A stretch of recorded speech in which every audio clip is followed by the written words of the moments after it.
lewat legislatif, juga lewat eksekutif, bahkan lewat yudikatif. Nah, dan semua gangguan ini selalu ada campur tangan dari bangsa asing. Bahkan ada juga dan banyak yang disetir.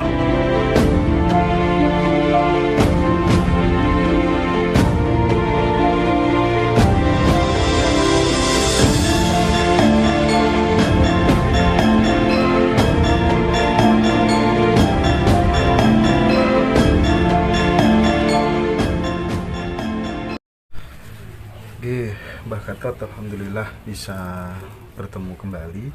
Saya sangat tertarik dengan dialog kita pada kesempatan yang lalu, bahwa panjenengan memastikan peristiwa Sabto Palon Nadi Janji itu terjadi pada tahun 1945 dengan segala bukti-bukti yang sangat relevan secara ilmiah. Nah, saya pengen ada penegasan lagi terkait dengan hal itu. Kelanjutannya bagaimana, Mbak Gatot? Monggo. Terima kasih ya. Jadi dalam kesempatan ini saya mau menambah ya, dan memperjelas tentang Janji Sabto Palon itu berkaitan dengan perubahan peradaban yang tadinya kan ditandai dengan tonggak yang sebelumnya proklamasi kemerdekaan bangsa dari belenggu penjajahan, sehingga pada tahun 45, tepatnya 17 Agustus 45 itu kita menancapkan tonggak proklamasi. Yang lebih relevan lagi karena ini sehubungan dengan ajaran faham yang Sabto Palon disebut sebagai berlakunya sistem yang berkaitan erat dengan jati diri bangsa, yakni Pancasila itu. Nah, ini di sini perlu kami tambahkan bahwa kenapa yang disebut Pancasila itu levelnya mendunia, walaupun diawali dengan berlaku di Indonesia. Pertama itu pada saat Bung Karno mencanangkan Pancasila sebagai dasar negara. Pancasila jati diri bangsa, kebebasan bangsa, dan diangkat atau tempat-tempat yang sangat terhormat ya, di dalam kita berbangsa dan bernegara ini sebagai dasar negara. Nah, ini oleh Bung Karno disosialisasikan di forum-forum internasional, jelasnya di forum Perserikatan Bangsa-Bangsa. Ada tiga tokoh kita yang mensosialisasikan paham atau ideologi Pancasila ini. Ini disebut ideologi ya. Jadi bagi kita harus demikian. Walaupun beberapa buku tahun yang lalu masih ada dari bangsa kita itu yang mengatakan bahwa itu bukan ideologi. Nah, itu silakan, itu hak mereka masing-masing. Tapi sekarang ini sudah banyak dan bahkan mayoritas kita itu sudah mengakui tentang Pancasila itu. Jadi Bung Karno menyampaikan tentang paham atau ideologi Pancasila ini dalam forum internasional di pertemuan bangsa-bangsa di Gedung Perserikatan Bangsa-Bangsa. Untuk menjelaskan apa Pancasila itu, sambil mengatakan Indonesia yang telah diproklamirkan itu dasar negara adalah Pancasila, dan Bung Karno menjelaskan apa Pancasila itu. Berikutnya, Bung Karno juga pernah mengirimkan seorang tokoh di dalam pertemuan antar bangsa di PBB ya. Tokoh itu kalau tidak salah dia Agus Salim. Agus Salim juga dalam pertemuan itu menyampaikan sesuai dengan pesan Bung Karno tentang apa Pancasila itu. Nah, Bung Karno berarti sangat percaya pada Rasul, percaya bahwa Kiai Haji Agus Salim akan menjelaskan Pancasila itu dengan tepat.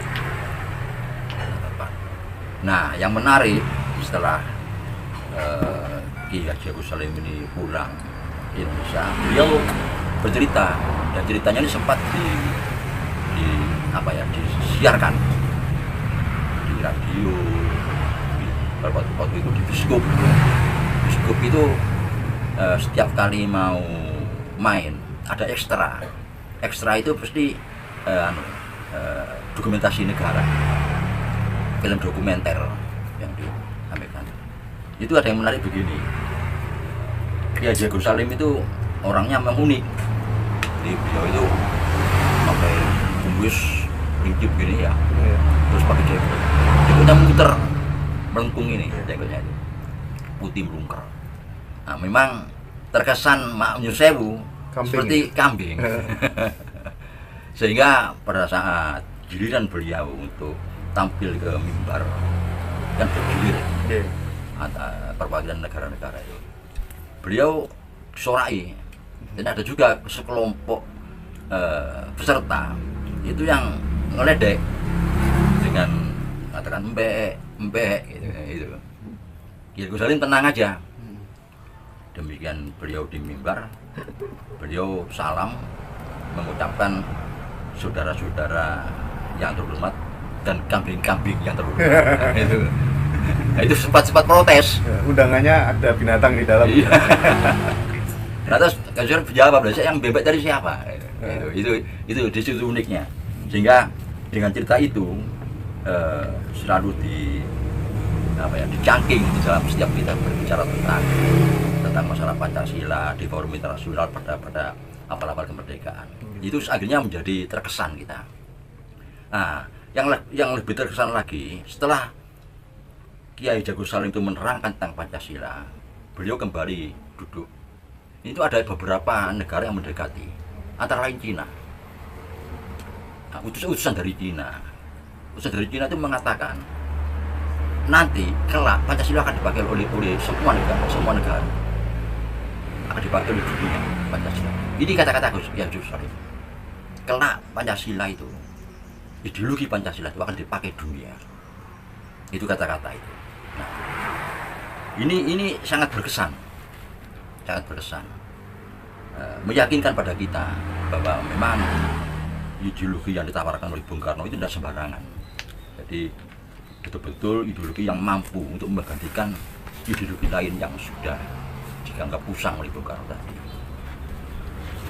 Yang ketiga, tokoh yang sering menyampaikan itu Dr. Ruslan Abdul Ghani. Dr. Ruslan Abdul Ghani itu juga muridnya Bung Karno, ya Menteri Waperdam dulu, Wakil Perdana Menteri, juga pernah Menteri Luar Negeri. Itu muridnya Bung Karno, di mana Bung Karno menyatakan bahwa Ruslan Abdul Ghani itu sangat menguasai tentang apa itu Pancasila, sehingga Bung Karno sempat mengatakan ini kebun Yusuf Gudel, saya para berguru pada Ruslan tentang Pancasila, padahal beliau murid saya tentang Pancasila ini. Ini kata-kata Bung Karno, sehingga sangat dipercaya. Dan ini di dalam setiap kali menyampaikan di forum internasional tentang Pancasila itu. Nah, ini sesuatu yang menarik, yang membuat kita percaya diri. Berikutnya begini, jadi saya beberapa kali menyampaikan bahwa ideologi Pancasila itu memang sementara ini hanya di Indonesia yang memakai itu, tapi kelak akan mendunia. Nah, kenapa demikian?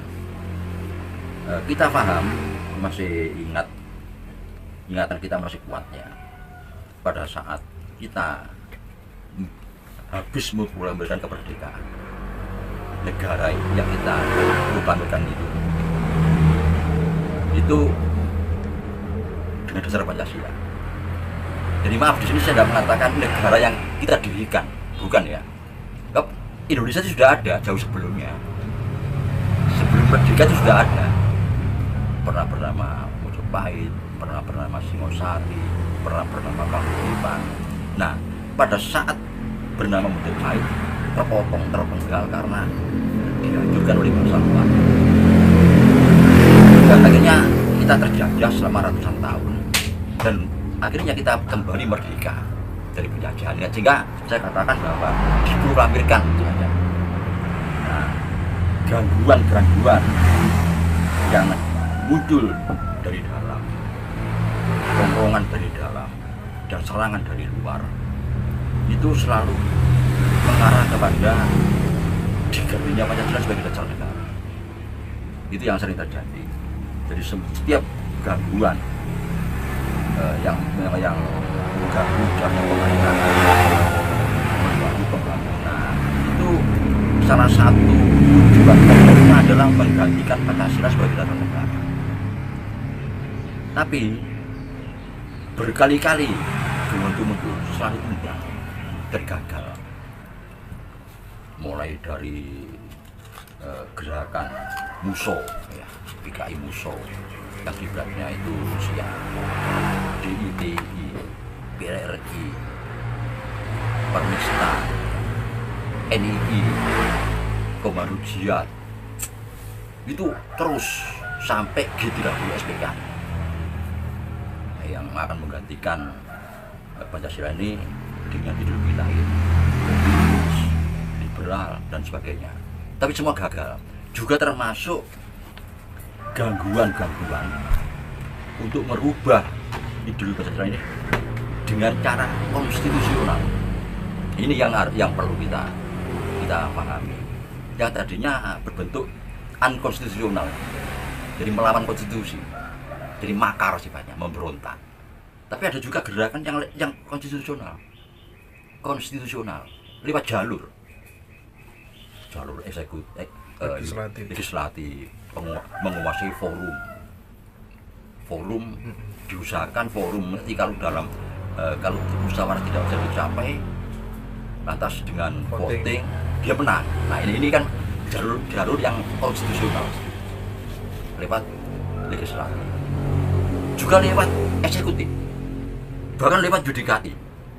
Nah, dan semua gangguan ini selalu ada campur tangan dari bangsa asing. Bahkan ada juga dan banyak yang disetir bangsa asing, dimunculkan oleh bangsa asing. Entah Eropa, entah Cina, entah Rusia, entah Amerika. Itu pasti di belakang itu ada kekuatan asing. Setiap kali kita diganggu. Nah, karena setiap kali ada gangguan dan selalu gagal, kita selalu menang. Pancasila selalu menunjukkan kesaktiannya, menunjukkan kekuatannya. Otomatis yang kagum itu bahasa asing, yang heran itu bahasa asing. Kenapa, ada apa dengan Pancasila ini? Oleh karena itu beralasan kalau kita meyakini bahwa kelak Pancasila itu akan mendunia, dipakai oleh dunia. Karena dunia akan tercengang, akan berpikir sekian kali, tiap kali dihancurkan, dihantam Indonesia ini dengan Pancasilanya, selalu bertahan. Nah ini kan akan menjadi tanda tanya. Akhirnya terpaksa mereka mempelajari Pancasila itu. Mereka akan mempelajari ada kekuatan apa di Pancasila ini. Nah disinilah yang kita sebutkan bahwa kelak Pancasila itu akan mendunia. Karena yang menguji itu bukan cuma kita, tapi juga bangsa asing dari segala macam ideologi yang sekian kali menghantam Indonesia dan kita bertahan dan kuat. Ini sehingga akan menjadi tanda tanya. Mereka akan mempelajari Pancasila itu apa. Nah, sehingga rupanya setelah terproses 75 tahun, nah, maka Pancasila itu gemblengan. Nah, kalau kita baca wayang yang ada tokoh-tokoh yang digembleng, dimasukkan kawat ke buku, Gatot Kaca, Naroposumo, ada juga tokoh wayang